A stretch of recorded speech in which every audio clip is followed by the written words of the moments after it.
अब पाकिस्तान के अंदर जो सैलाब आया हुआ है, आप देखें, अब मरीम नवाज साहब का जो जनाब उनका सेक्रेटरी है वो पहुंच जाता है मरीम नवाज के पास, तो मरीम नवाज जनाब सोए होती हैं, जनाब आराम फरमा रही हैं, जनाब दिन गुजर चुका है, पैगाम जाता है कि जनाब आपका सेक्रेटरी बाहर आया। बाहर तो जनाब तूफान बारिश है, सैलाबी रेले आ रहे हैं, कोयटा में 18 आदमी नजर हो चुके हैं पानी के, पंजाब के अंदर भी बुरा हाल है।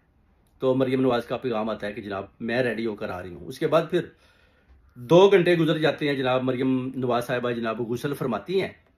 उसके बाद फिर उनका मेकअप शुरू हो जाता है। मेकअप के बाद जनाब फिर वो कपड़े निकालती हैं, matching suit, matching purse, matching shoes.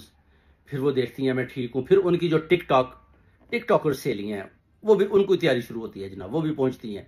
उसके बाद जनाब ये काफिला जो है ना अपने सेक्रेटरी के पास पहुँचता है कि हम जनाब तैयार हैं, अब आप हमें लेकर जाएं और दिखा दें कि बाहर क्या किधर जो है ना तूफान बारिश आया हुआ है। फिर ये जो रंगीन टोला है ये जनाब बाहर जाता है, सड़कों के ऊपर देखता है पानी को, जनाब ऊंची ऊंची जगहों से, साथ मूवीज बनाने वाले, वीडियो बनाने वाले, और वो सेक्टर इनका दिखाता है जनाब इधर ये पानी इधर से इधर जा रहा है, हम निकाल रहे हैं। और पहले ही पूरी तैयारियां की होती हैं कि जनाब किधर से किधर लेकर जाना है, और साथ ये भी बताना है कि हमने जनाब देखें पानी को कैसे ड्रेन सिस्टम हमने पंजाब के अंदर कैसे ठीक कर दिए। यानी एक तो होता है ना कि आप अचानक जाते हैं, और जो वोसा इनका जो एक अदारा है, अगर उसका डायरेक्टर भी पहले पहुंच जाता है तो वो तो सब कुछ छुपा लेगा ना। ये तो होता है अचानक, जो अपना सीएम है पंजाब है, वो अचानक जाती है, दौरा करती है किधर क्या हो रहा है, तो फिर लोग पकड़े जाते हैं। तो जब वही लोग पूरी तैयारी करके आपके पास पहुंच जाते हैं और आपको दिखाना चाहते हैं कि जनाब देखें हमने कौन कौन से कारनामे सारे अंजाम दिए हैं, तो फिर आप तो ये मेकअप के और टिकटॉक के चक्करों में रह जाते हैं और पंजाब वालों की खिदमत नहीं हो सकती। जैसे कलीम गंडापुर भी देख लें, 18 आदमी उधर भी डूब गए। तो ये सारी चीजें जो है ना मेरे पाकिस्तानी में आप देख सकते हैं कि ये जो टिकटॉकरों का टोला है ना, इनके कब्जे में है पाकिस्तान, और इन टिकटॉकरों से हमने पाकिस्तान को आजाद करवाना है। बिलावल भुट्टो भी आप देख लिया, वो भी आंखें इस तरह मार रहा होता है। तो ये मुझे तो समझ नहीं आती कि ये किस तरह की जो अशराफिया है इनके साथ हमारा पाला पड़ चुका है। ये किधर से लोग आ गए हैं, ये तूफान बदतमीजी ये किधर से आई है सारी इनके अंदर। और ये जो एक आदमी हक और सच पर खड़ा हुआ है इमरान खान, उसको इन्होंने अंदर किया हुआ है। बिलावल भुट्टो कह रहा है कि जनाब 20% आबादी चाहती है खान साहब को बाहर निकाले, कैदी नंबर 804 को, बाकी कहते हैं अंदर रखें। इस तरह के बयानात भी अपनी तरफ से दिए जा रहे हैं। और मरीम नवाज भी कह रही है कि मैं तो जानवर हूं, एनिमल हूं, पॉलिटिकल एनिमल हूं, मुझे आप जानवर से तशबीह दें। तो जब जानवर से तशबीह देनी है तो फिर इंसानों की खिदमत आपने क्या करनी है।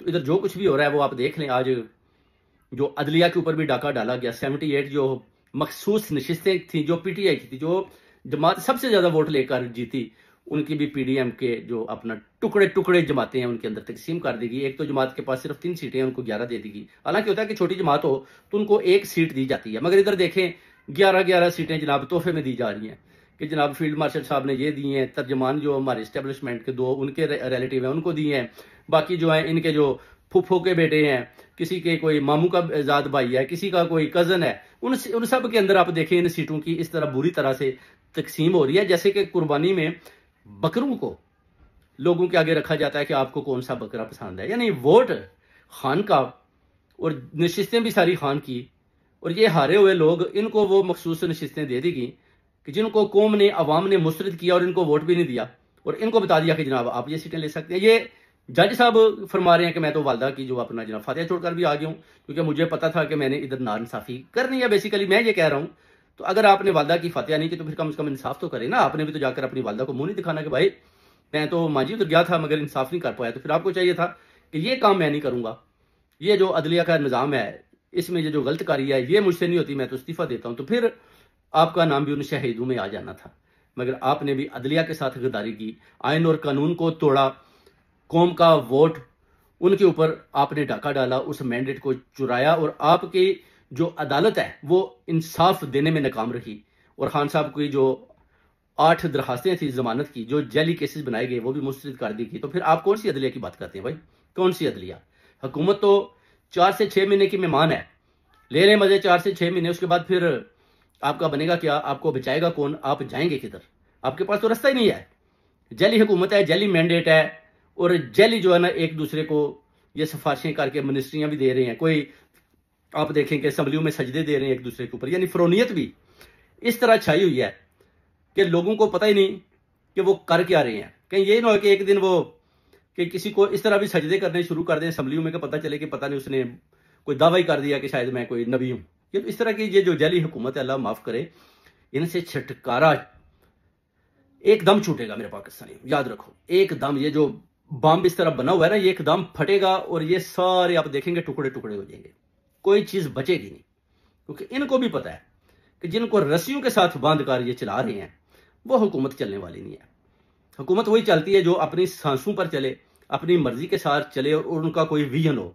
जब आप खुद ही तरमीमें बनाते हैं, 26वीं तरमीम, 27वीं तरमीम, इस तरह की गलत तरमीम बनाकर आप खुद ही अवाम कौम और उनके मैंडेट पर बजट की सूरत में भी डाके मारती हैं। 10-10 खरब रुपये आप खा जाते हैं टिकटॉकरों की चक्रों में।